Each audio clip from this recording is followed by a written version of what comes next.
क्या high court supreme court से ज़्यादा पावरफुल है?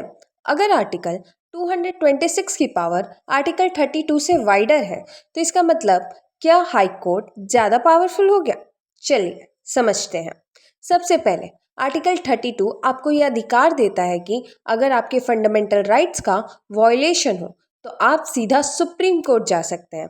ये खुद एक फंडामेंटल राइट भी है। इसीलिए डॉक्टर B.R. अम्बेडकर ने इसे कॉन्स्टिट्यूशन का हार्ट एंड सोल कहा था। अब आते हैं आर्टिकल 226 पर। यह हाईकोर्ट को रिट्स इशू करने की पावर देता है, लेकिन यहाँ एक इम्पॉर्टेंट डिफरेंस है।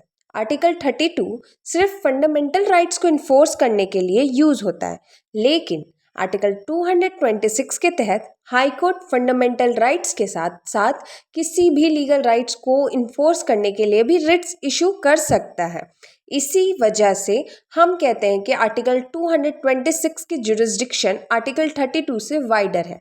लेकिन इसका मतलब हाई कोर्ट सुप्रीम कोर्ट से ज़्यादा पावरफुल है, ऐसा बिल्कुल नहीं है। दोनों अपनी कॉन्स्टिट्यूशनल पावर्स के हिसाब से काम करते हैं।